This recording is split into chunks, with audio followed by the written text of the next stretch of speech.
Hello friends, তোমাদের সকলকে দাদির চ্যানেলে স্বাগত। আজকে আলোচনা করব ক্লাস 12 থার্ড সেমিস্টার পলিটিক্যাল সায়েন্সের তোমাদের যে চতুর্থ অধ্যায়টি আছে, যে জাতি গঠনের প্রতিবন্ধকতা সমূহ, এই অধ্যায় থেকে আজকে আলোচনা করব ভারত ভাগ সম্পর্কে, অর্থাৎ পার্টিশন অফ ইন্ডিয়া সম্পর্কে। যে দেখো, প্রথমে এই কিছু ফ্যাক্ট আমি লিখে দিয়েছি, তোমরা এই ফ্যাক্টগুলি মনে রাখবে, ঠিক আছে? আর তারপরে আসছি যে ভারত কিভাবে ভাগ হয় তা বিস্তারিত আলোচনা করবো, ঠিক আছে? দেখো, যে তোমরা জানো যে ভারত কবে স্বাধীনতা লাভ করে, যে 1947 সালের 15ই আগস্ট, এই দিনে ভারত স্বাধীনতা লাভ করে। তাহলে সেই 15ই আগস্টের আগের দিন অর্থাৎ 14ই আগস্ট মধ্যরাত্রিতে ভারতের যে প্রথম প্রধানমন্ত্রী ছিল জওহরলাল নেহেরু, তিনি কিন্তু একটা ভাষণ দেন। আর সেই ভাষণটাকে বলা হয় হচ্ছে নিয়তির সঙ্গে মিলন, অর্থাৎ ট্রাইস্ট উইথ ডেস্টিনি, ঠিক আছে? এটা কে দেন? তাহলে মনে রাখবে যে জওহরলাল নেহেরু। তাহলে যদি পরীক্ষায় আসে যে নিয়তির সঙ্গে মিলন, এই ভাষণটি কে দিয়েছিলেন, ঠিক আছে? তাহলে মনে রাখবে জওহরলাল নেহেরু এই ভাষণটা কবে দিয়েছিল? 14ই আগস্ট মধ্যরাত্রিতে 1947 সালে। আর তিনি একটা লাইন বলেছিলেন, একটা কথা বলেছিলেন, এটা মনে রাখবে, এটা জওহরলাল নেহেরুরই উক্তি। এভাবে আসতে পারে যে এই লাইনটি তুলে দেবে আর বলবে যে এই উক্তিটি কার। দেখো, যে সেই 14ই আগস্ট, ঠিক আছে, ভারত যেদিন স্বাধীন হয় 15ই আগস্টের আগের দিন মধ্যরাত্রে জওহরলাল নেহেরু এই উক্তিটি করেছিল যে মধ্যরাত্রির ঘন্টা যখন বাজবে, সমগ্র বিশ্ব যখন গভীর নিদ্রামগ্ন, ভারত জেগে উঠবে জীবন ও স্বাধীনতার চেতনায়। তাহলে এই উক্তিটি দিয়ে দেবে আর বলবে যে এটা কে বলেছেন। তাহলে মনে রাখবে জওহরলাল নেহেরু বলেছিলেন 14ই আগস্ট মধ্যরাত্রিতে, অর্থাৎ ভারত স্বাধীন হওয়ার ঠিক আগের দিন। আর মনে রাখবে যে স্বাধীন ভারতের প্রথম প্রধানমন্ত্রীর নাম মনে রাখবে জওহরলাল নেহেরু। আর স্বাধীন পাকিস্তান, ঠিক আছে, পাকিস্তানও তো স্বাধীন হয়ে যায়, মানে তোমরা মনে রাখবে যে পাকিস্তান কিন্তু 14ই আগস্ট এই দিনটিতে স্বাধীনতা দিবস হিসেবে পালন করে, ঠিক আছে? 14ই আগস্ট কি পাকিস্তান পালন করে স্বাধীনতা দিবস, আর তারপরের দিন 15ই আগস্ট ভারত পালন করে স্বাধীনতা দিবস, এটা মনে রাখবে। তাহলে পাকিস্তানের প্রথম যে প্রধানমন্ত্রী হয়েছিল 1947 সালে 14ই আগস্টের পর থেকে, তিনি ছিলেন হচ্ছে লিয়াকত আলী খান। মনে রাখবে, লিয়াকত আলী খান পাকিস্তানের প্রধানমন্ত্রী ছিল প্রথম, আর ভারতের ছিল জওহরলাল নেহেরু। আর স্বাধীন ভারতের প্রথম গভর্নর জেনারেল কে ছিলেন? মনে রাখবে Lord Mountbatten. Very very important. স্বাধীন ভারতের প্রথম গভর্নর জেনারেল কে ছিলেন? Lord Mountbatten. আর পাকিস্তানেরও গভর্নর জেনারেল ছিলেন প্রথম, তার নাম হচ্ছে মোহাম্মদ আলী জিন্নাহ। এই মোহাম্মদ আলী জিন্নাহ, এই নামটা কিন্তু ভেরি ভেরি ইম্পর্টেন্ট। এই মোহাম্মদ আলী জিন্নাহই কিন্তু এই যে পাকিস্তান যে ভারত থেকে আলাদা হয়েছে, তার জন্য কিন্তু একজন প্রমুখ একজন ব্যক্তি, যিনি পাকিস্তান ভারত থেকে আলাদা করেছিল, অর্থাৎ ভারত থেকে পাকিস্তানকে আলাদা করতে সব থেকে বেশি চেষ্টা করেছিল হচ্ছে বলা যায় যে মোহাম্মদ আলী জিন্নাহ, ঠিক আছে? তাহলে এখন আলোচনা করব যে ভারত ভাগের কারণ, ঠিক আছে? প্রথমে এখানে লিখে দিচ্ছি, তারপরে এক এক করে আলোচনা করছি। এখন দেখো যে এই ভারত ভাগের কারণ কি ছিল, ঠিক আছে? এখন আমরা আলোচনা শুরু করব মূল বিষয়, যে ভারত ভাগ কিভাবে হয়েছিল। দেখো, আমাদের ভারতের ম্যাপটা তোমরা যদি দেখো,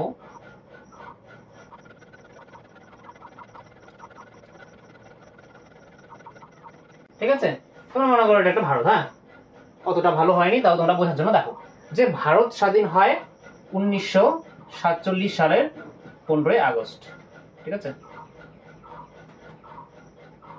তাহলে এই যে ভারত স্বাধীন হলো, আর এই সময় যে ভারত আর পাকিস্তান নামে দুটি রাষ্ট্রের জন্ম হলো, ভারত আর পাকিস্তান, এই যে দুটি রাষ্ট্রের জন্ম হলো, তাহলে এইটার পিছনে কিন্তু অনেক ইতিহাস আছে, অনেক কারণ আছে, ঠিক আছে? আর একটা কথা মনে রাখতে হবে যে দুটি পার্টির নাম তোমাদের মনে রাখতে হবে। একটা হচ্ছে আইএনসি অর্থাৎ ইন্ডিয়ান ন্যাশনাল কংগ্রেস, বাংলাতে বললে ভারতীয় জাতীয় কংগ্রেস, ভারতীয় জাতীয় কংগ্রেস, ঠিক আছে? এটা প্রতিষ্ঠিত হয় হচ্ছে 1885 সালে, এটা মনে রাখবে। আরেকটা দলের নাম মনে রাখবে, সেটা হচ্ছে মুসলিম লীগ, মুসলিম লীগ। এটা গঠিত হয় হচ্ছে 1906 সালে, ঠিক আছে? 1906 সালে। তাহলে এই দুটা দলের নাম মনে রাখবে, এই দুটি দলই কিন্তু এখানে তোমরা পড়বে, ঠিক আছে? তাহলে এখন দেখো যে কারণগুলি, দেখো যে ভারত ভাগের কারণ ফার্স্ট হচ্ছে যে দ্বি জাতি তত্ত্ব বা টু নেশন থিওরি। এই টু নেশন থিওরি অনুযায়ী, অর্থাৎ দ্বি জাতি তত্ত্ব অনুযায়ী, যে মুসলিম লীগ ছিল, আর মুসলিম লীগের যে তখন নেতা ছিল, তিনি ছিলেন হচ্ছে মোহাম্মদ আলী জিন্নাহ, ঠিক আছে? যিনি পরবর্তীকালে কি হয়ে যান, যে পাকিস্তানের গভর্নর জেনারেল হয়ে যান, একটু আগে বললাম। যে পাকিস্তানের প্রথম গভর্নর জেনারেল ছিল মোহাম্মদ আলী জিন্নাহ, আর ভারতের ছিল লর্ড মাউন্ট ব্যাটেন।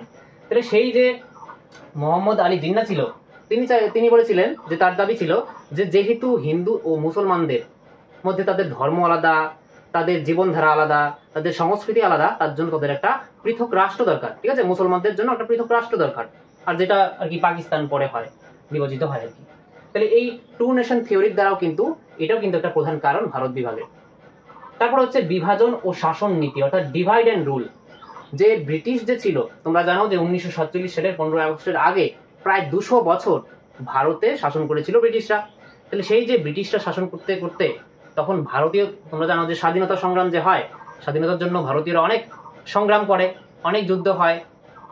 তাহলে সেই ব্রিটিশরা ভারতীয়দের যে এই যে স্বাধীনতার জন্য সংগ্রাম অনেক হয়েছিল, যেহেতু ভারতীয়রা একসঙ্গে হিন্দু মুসলমান শিখ তারা সমস্ত ধর্মের মানুষ ঐক্যভূত হয়ে তারা ব্রিটিশদের বিরুদ্ধে লড়াই করছিল, তার জন্য ব্রিটিশরা বুঝতে পেরেছিল যে না, যদি তাদের এই যে ধর্মাবলম্বী মানুষ, ভারতে বিভিন্ন ধর্মের মানুষ বসবাস করে, তাহলে এই যে ধর্মের মধ্যে যদি আর কি ভাগ করে দেওয়া হয়, তাদের মধ্যেই যদি অবিশ্বাসের একটা বীজ বুনে দেওয়া হয়, তাহলে কি করা যাবে যে তাদের ব্রিটিশরা ভারতে ভালোভাবে শাসন করতে পারবে। আর যদি তারা আর কি হিন্দু মুসলমান তারা ঐক্যবদ্ধ হয়ে ব্রিটিশদের বিরুদ্ধে লড়াই করে, তাহলে ব্রিটিশরা কিন্তু সেখানে শাসন করতে পারছে না। তাহলে ব্রিটিশরা কি করতো, যে ডিভাইড অ্যান্ড রুল, অর্থাৎ বিভাজন এবং শাসন করতো। অর্থাৎ হিন্দু মুসলমানদের মধ্যে বিভাজন, অর্থাৎ তাদের মধ্যে অবিশ্বাসের একটা বীজ বুনে দিত, যার দ্বারা কি হতো যে হিন্দু মুসলমান আলাদা হয়ে যেত, আর তার দ্বারা আর কি শাসন তারা খুব সহজেই করতে পারতো।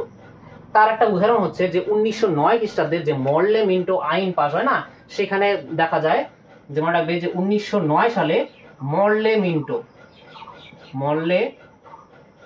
মিন্টো সংস্কার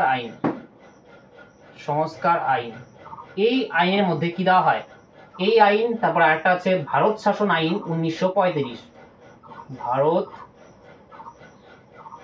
শাসন আইন 1935।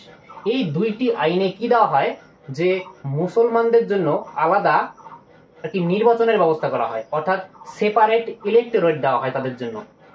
এখন সেপারেট ইলেক্টোরেট কি, যে এখানে মুসলমানদের জন্য আলাদা আর কি যখন নির্বাচন হয়, তখন নির্বাচনের ক্ষেত্রে মুসলমানদের জন্য আলাদা আর কি সেপারেট ইলেক্টোরেট দেওয়া হয়। যেমন ধরো এই জায়গাটিতে ভোট হবে, ঠিক আছে, এই এলাকাটায় ভোট হবে, আর এখানে ধরো 100 জন লোক আছে, ঠিক আছে, এখানে 100 জন লোক আছে, ঠিক আছে, এখানে 100 জন মানুষ বসবাস করে, ঠিক আছে, ধরে নাও অনেক বেশি থাকে। তাহলে 100 জন লোকের মধ্যে ধরো এখানের মধ্যে 80 জনই মুসলিম, আর 20 জন মাত্র হিন্দু, ঠিক আছে, বা আর ধরো 10 জন হিন্দু আর 10 জন শিখ, ঠিক আছে। তাহলে এটা বলা হয়েছে যেহেতু ভারতবর্ষে এত বড় এলাকার মধ্যে বেশিরভাগই জনসংখ্যা হিন্দু ছিল, ঠিক আছে, আর 25% আশেপাশে মুসলমান ছিল। তাহলে মুসলমানদের জন্য আসন সংরক্ষণের জন্য তাদেরকে আলাদা সেপারেট ইলেক্টোরেট দেওয়া হতো। অর্থাৎ ধরো এই জায়গার মধ্যে 100 জন মানুষ ছিল, তার মধ্যে 80 জন মুসলমান। এখানে কি করা হতো যে এখানে শুধুমাত্র মুসলমানদেরই আর কি যে ভোটে দাঁড়াবে, নির্বাচনে দাঁড়াবে, সেখানে কিন্তু শুধুমাত্র একজন মুসলমানই দাঁড়াতে পারতো, একজন মুসলমান ক্যান্ডিডেটই এখানে দাঁড়াতে পারতো। যেমন মুসলিম লীগ থেকে একজন, এখান থেকে এই দলের মধ্যে একজন মুসলমানই দাঁড়াতে পারবে। আর ভারতীয় জাতীয় কংগ্রেস থেকেও একজন মুসলিম ক্যান্ডিডেটই প্রতিদ্বন্দ্বিতায় দাঁড়াতে পারত। অন্য যে ধর্মের মানুষরা ছিল না, তারা এখানের মধ্যে ভোটও দিতে পারতো না, আবার নির্বাচনে দাঁড়াতেও পারতো না, ঠিক আছে। তাহলে এখানের মধ্যে সেপারেট ইলেক্টোরেট মানে হচ্ছে যে 80 জন এখানে মুসলমান আছে, তাদের জন্য এখানে নির্বাচন হবে, ঠিক আছে। অর্থাৎ এই 80 জনের মধ্যেই প্রতিদ্বন্দ্বিতায় দাঁড়াবে, আর বাকি জনেরা এই মুসলমানদেরই আর কি ভোট করবে। তাহলে এখন ধরো ইন্ডিয়ান ন্যাশনাল কংগ্রেসের একজন মুসলমান প্রার্থী দাঁড়িয়েছে প্রতিদ্বন্দ্বিতায়, আর মুসলিম লীগের একজন প্রতিদ্বন্দ্বী দাঁড়িয়েছে এই ইলেকশনে। তাহলে এখন সেইখানে জনগণরা যাকে ভোট দেবে সেই জিতবে সেই এলাকায়, তাহলে সেটা ভারতীয় জাতীয় কংগ্রেসের একজন মুসলিম প্রার্থীও জিততে পারে এই ইলেকশনে, আবার মুসলিম লীগের একজন নেতাও আর কি নির্বাচনী প্রতিদ্বন্দ্বিতা যে করবে সেও আর কি জিততে পারে। তাহলে এখানে এটাই হচ্ছে সেপারেট ইলেক্টোরেট, অর্থাৎ যেখানের মধ্যে যে নির্বাচনী এলাকার মধ্যে শুধুমাত্র মুসলমানরাই সেখানে প্রতিদ্বন্দ্বিতায় দাঁড়াবে, অংশগ্রহণ করবে, আর মুসলমানরাই সেখানে ভোট দিতে পারবে, যাতে মুসলমানদের স্বার্থ রক্ষা হয়। তাহলে এই যে সেপারেট ইলেক্টোরেট দেওয়া হয়, এর দ্বারাও কিন্তু কি করা হয় যে ভারতের জনগণের মধ্যে একটা বিভাজন সৃষ্টি করা হয় হিন্দু আর মুসলমানদের মধ্যে। ঠিক আছে, ভারতীয় জাতীয় কংগ্রেসরা চাইতো যে না, ভারতের মধ্যে সমস্ত ধর্মের মানুষ বসবাস করবে, অর্থাৎ একটা ধর্ম নিরপেক্ষ রাষ্ট্র গঠন করা ছিল এই ভারতীয় জাতীয় কংগ্রেসের উদ্দেশ্য। কিন্তু মুসলিম লীগরা চাইতো না, যে না, এখানে যেহেতু হিন্দুরা বেশি সংখ্যায় আছে আর ভারতীয় জাতীয় কংগ্রেসের মধ্যে যে লিডাররা আছে তা বেশিরভাগ হিন্দু, মুসলমানরাও আছে, এমন না যে ভারতীয় জাতীয় কংগ্রেসের কোনো মুসলমান লিডার ছিল না। যেমন খান আব্দুল গফর খান যে ছিল, উত্তর পশ্চিম সীমান্ত প্রদেশের একজন লিডার ছিল, যাকে বলা হয় সীমান্ত গান্ধী নামে তিনি আর কি পরিচিত। তাহলে তিনিও কিন্তু একজন মুসলমান ছিল, কিন্তু তিনি চাননি যে তিনি কিন্তু এই দ্বিজাতি তত্ত্ব, অর্থাৎ যে খান আব্দুল গফর খান ছিল, তিনি এই দ্বিজাতি তত্ত্বের বিরোধিতা করেছিল, যে না, আলাদা কোনো রাষ্ট্র যাতে না হয়, তারা যাতে আর কি ভারত যাতে একটা ধর্মনিরপেক্ষ রাষ্ট্র থাকে। ঠিক আছে, তাহলে মুসলিম লীগের কথা হলো যে না, যেহেতু হিন্দু মুসলিম অর্থাৎ মুসলমানদের ধর্ম আলাদা, তাদের সংস্কৃতি আলাদা, তাহলে তারা যাতে আলাদা একটা রাষ্ট্রে থাকতে পারে তার ব্যবস্থা করে দেওয়া উচিত। ঠিক আছে, তাহলে এই হলো সেপারেট ইলেক্টোরেট। তাহলে যেখানে মরলেমেন্টো সংস্কার আইনে দেওয়া হয় এবং ভারত শাসন আইনে এটা করা হয়, তাহলে এর দ্বারাও কিন্তু ভারত যে ভাগ হয় এটা কিন্তু একটা প্রধান কারণ হচ্ছে এটা। তারপরে হচ্ছে ধর্মীয় সাম্প্রদায়িক মতভেদ। তাহলে এই যে মুসলিম লীগ নামে যে পার্টিটা ছিল, সেই মুসলিম লীগের নেতারা চাইতো যে মুসলিমদের জন্য একটা আলাদা রাষ্ট্র গঠিত করা হোক, আর তার জন্য কিন্তু 1940 সালে, ঠিক আছে, 1940 সালে লাহোর প্রস্তাব কিন্তু পাশ হয়। ঠিক আছে, তাহলে 1940 খ্রিস্টাব্দে কিন্তু এই লাহোর প্রস্তাব গ্রহণ করা হয়। তাহলে এই লাহোর প্রস্তাবে বলা হয় যে পাকিস্তান নামে একটা আলাদা রাষ্ট্র বানানো হবে বা তৈরি করা হবে। তাহলে এর দ্বারাও কিন্তু হিন্দু মুসলমানদের মধ্যে একটা অবিশ্বাসের জন্ম নেয় তাদের মধ্যে, যে তারা ধর্মের ভিত্তিতে তারা আলাদা হতে চাচ্ছে, তাহলে হিন্দু আর মুসলমানদের মধ্যে একটা দূরত্ব বাড়তে থাকে। তাহলে এটাও একটা কারণ ভারত ভাগের। তারপরে হচ্ছে কংগ্রেস ও মুসলিম লীগের মত পার্থক্য। যে কংগ্রেস একটা চাইতো, কংগ্রেস বলতে এখানে ভারতীয় জাতীয় কংগ্রেসের কথা বলা হচ্ছে, তাহলে কংগ্রেস একটা চাইতো আর মুসলিম লীগ একটা চাইতো, তাদের মধ্যে মত পার্থক্য ছিল। কংগ্রেসরা চাইতো না, ভারতের মধ্যে সমস্ত মানুষ একসঙ্গে থাকবে, একটা ধর্মনিরপেক্ষ রাষ্ট্র গঠিত হবে, এখানে কোনো ভাগ যাতে না হয়।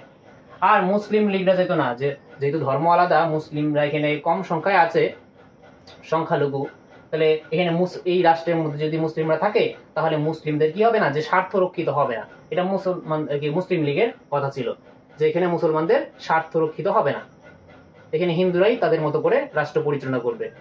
তাহলে এর জন্য তারা আলাদা একটা রাষ্ট্র গঠনের কথা বলে। তারপর হচ্ছে সাম্প্রদায়িক দাঙ্গা। তাহলে এখানে কিন্তু সাম্প্রদায়িক দাঙ্গাও হয়, যে 1946 সালে এই যে জিন্না যে ছিল, মোহাম্মদ আলী জিন্না, তার ডাকে একটা ডাইরেক্ট অ্যাকশন ডে, সেই দিন কিন্তু কলকাতায় একটি গণহত্যা, কলকাতার গণহত্যা নামে সেটা পরিচিত, সেখানে কিন্তু অনেক মানুষ মারা যায়, একজন মানুষ আরেক মানুষকে কাটাকাটি শুরু করে দেয়। কলকাতায় এমন অবস্থা হয়েছিল।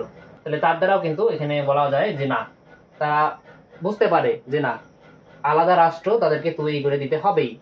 শেষ পর্যন্ত 1947 সালের 15 আগস্ট ভারত আর পাকিস্তান দুটি আলাদা দেশ হয়ে যায়। যেহেতু ভারতের অবস্থা একদম খারাপ হয়ে গেছিল, যদি একসঙ্গে থাকতো তাহলে কিন্তু আরো লাখ লাখ মানুষের মৃত্যু হতো, তাই না?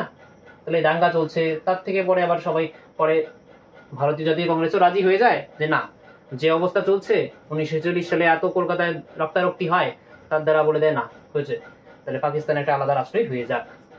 তাহলে এখন দেখো যে তোমরা বুঝলে যে ভারত ভাগের কারণ কি কি ছিল, যে হিন্দু মুসলমানদের মধ্যে যে দ্বিজাতি তত্ত্ব, টু নেশন থিওরি মুসলিম লীগ দাবি করে, এএনজি তাদের একটা রাষ্ট্র চাই। তারপরে ব্রিটিশরা যে ছিল, তারা যাতে ভালো মতো শাসন করতে পারে, খুব সহজেই যাতে ভারতে শাসন করতে পারে, তার জন্য বিভাজন ও শাসন নীতি প্রণয়ন করে, অর্থাৎ ডিভাইড এন্ড রুল।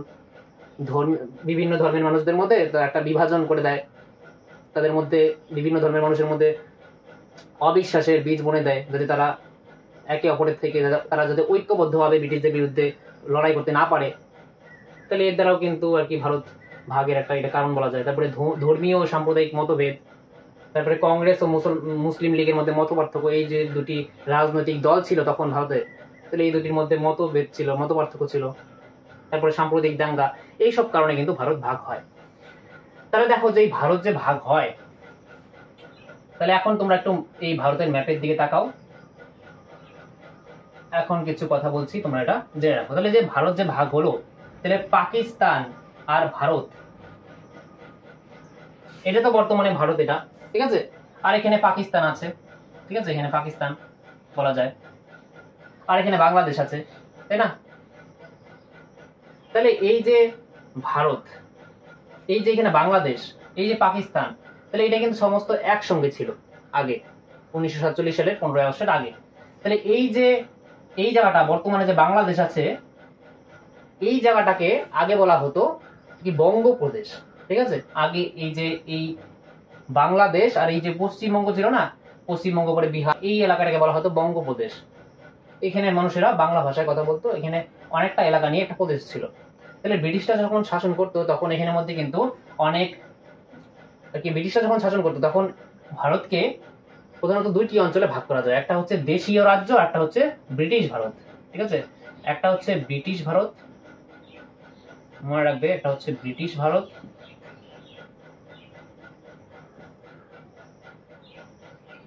একটা ব্রিটিশ ভারত ছিল, একটা হচ্ছে দেশীয় রাজ্য, দেশীয় রাজ্য সমূহ,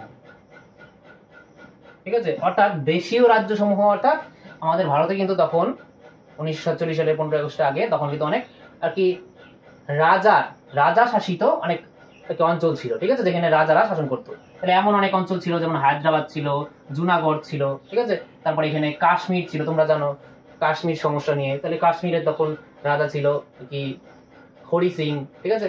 তাহলে এই যে অনেক রাজা ছিল, তাহলে রাজা শাসিত যে অঞ্চলগুলি ছিল সেটাই হচ্ছে দেশীয় রাজ্য সমূহ, ঠিক আছে। সেটাকে ব্রিটিশরা ইনডাইরেক্টলি শাসন করতো তখন। আর ব্রিটিশ ভারত যে ছিল, তাহলে ভারত ভাগের যে সময় তখন কিন্তু শুধু ব্রিটিশ ভারতেরই ভাগ হয়, এই দেশীয় রাজ্য সমূহের কিন্তু ভারত আর কি ভাগ হয় না। দেশীয় রাজ্য সমূহ যে ছিল অর্থাৎ রাজা শাসিত যেই সব অঞ্চল ছিল ভারতে, ব্রিটিশরা বলে দেয় যে সেই যে রাজারা ছিল তারা যদি ইচ্ছা করে তাহলে পাকিস্তান বা ভারত, এই যে দুটি দেশ ছিল, যে কোনো একটা দেশের সঙ্গে তারা যুক্ত হতে পারে। আর যদি যুক্ত না হতে চায় তাহলে তারা শুধু তারা নিজের রাজ্য চালাতে পারতো, ঠিক আছে। তাদের উপরে কোনো হস্তক্ষেপ করা হয়নি যে তারা কোনো একটা দেশের মধ্যে যে যুক্ত হতেই হবে, তাদের উপরে কোনো চাপ দেওয়া হয়নি। তারা চাইলে যুক্ত হতেও পারে, না হতে পারতো। এটা বলা হয় দেশীয় রাজ্য সমূহকে। আর যে ব্রিটিশ ভারত ছিল সেটাকে ভাগ করা হয়।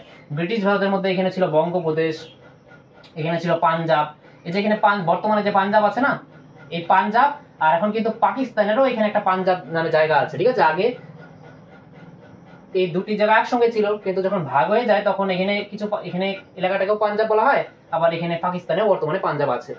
তাহলে আগে এখানে বলা হতো, এটা হচ্ছে একটা ম্যাপে সবসময় তোমরা মনে রাখবে যে উপরের দিকটাকে বলা হয় উত্তর দিক অর্থাৎ নর্থ, নিচের দিকটা হচ্ছে সাউথ অর্থাৎ দক্ষিণ, ডান পাশটাকে বলা হবে সবসময় পূর্ব অর্থাৎ ইস্ট, আর বাম পাশটা সবসময় হবে পশ্চিম অর্থাৎ ওয়েস্ট, ঠিক আছে।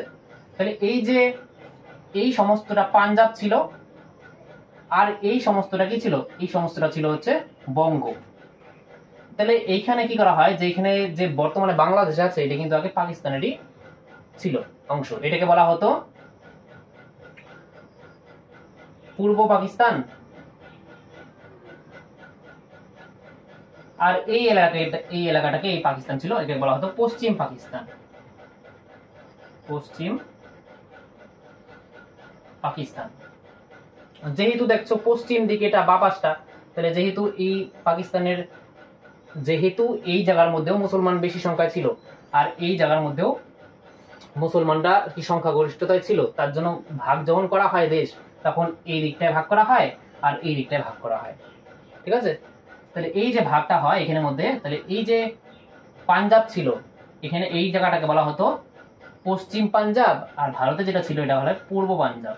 আর এখানের মধ্যেও আমাদের যে বর্তমানে যে আমাদের রাজ্যের নাম পশ্চিমবঙ্গ কি হয় যে এটা হচ্ছে বলা হতো আগে পূর্ববঙ্গ, ঠিক আছে, পূর্ববঙ্গ, আর এটা বলা হতো পশ্চিমবঙ্গ। যেহেতু বা পাঁচটা পশ্চিম দিক হয়, ভাগ করা হয় যখন পাকিস্তান আর ভারতের মধ্যে, এই পাঁচটা পূর্ব পাকিস্তানের মধ্যে, এটা হয়ে যায় হচ্ছে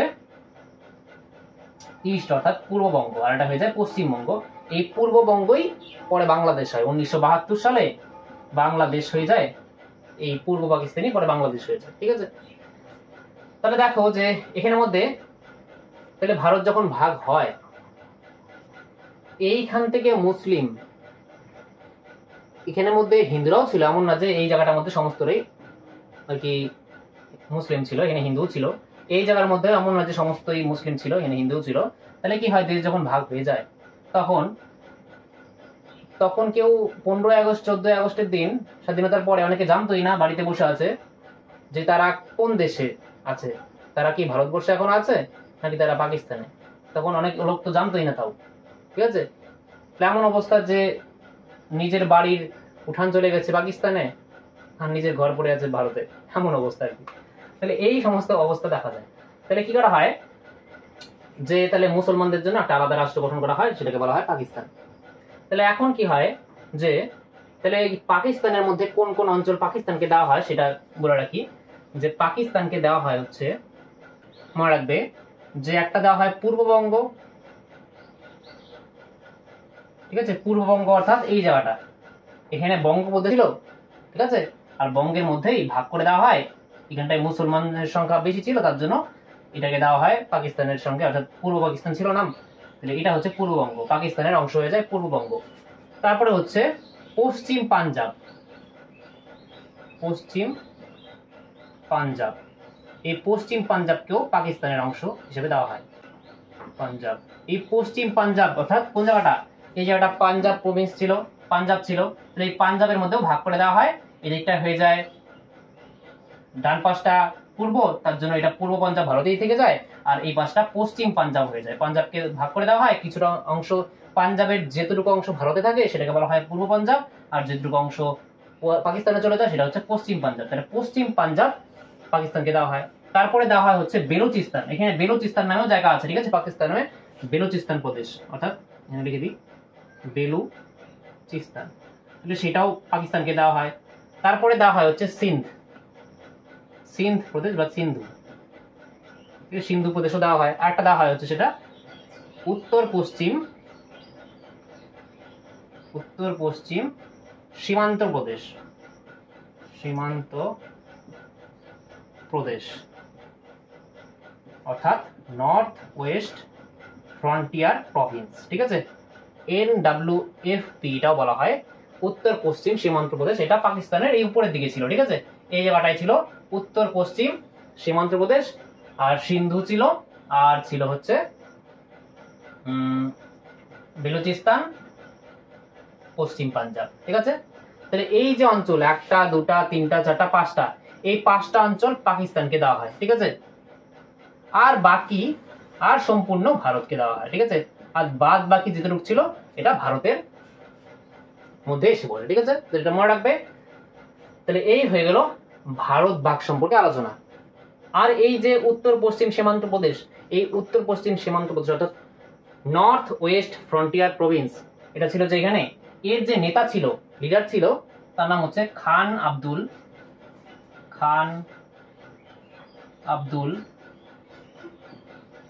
গফর খান, ঠিক আছে। এই খান আব্দুল গফর খান কিন্তু এই দ্বিজাতি তত্ত্ব অর্থাৎ টু নেশন থিওরির বিরোধিতা করেছিল, ঠিক আছে। তিনি চাইতো না যে এই উত্তর পশ্চিম সীমান্ত প্রদেশ পাকিস্তানে যুক্ত হোক, কিন্তু তার কথা পরে আর মানা হয়নি, এটা পাকিস্তানকেই দেওয়া হয়। তাহলে তাকে বলা হতো সীমান্ত গান্ধী, ঠিক আছে, সীমান্ত গান্ধী। তাহলে যদি প্রশ্ন আসে যে সীমান্ত গান্ধী নামে কে পরিচিত, মনে রাখবে যে খান আব্দুল গফর খান কিন্তু সীমান্ত গান্ধী নামে পরিচিত। তাহলে এই ছিল আজকের আলোচনা, দেশভাগ হয়।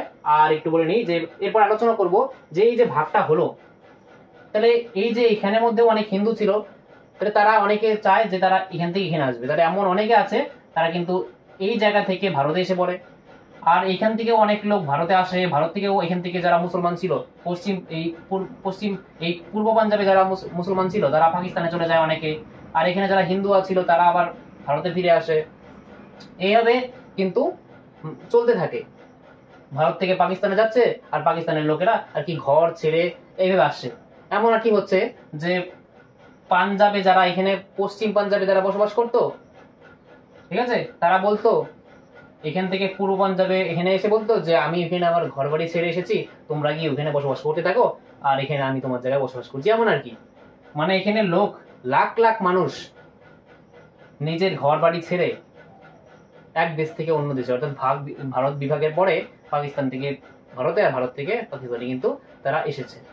তাহলে এর জন্য কিন্তু অনেক এখানের মধ্যে মারপিট হয়, দাঙ্গা হয়, কাটাকাটি হয়, ঠিক আছে, নারী নির্যাতন হয়।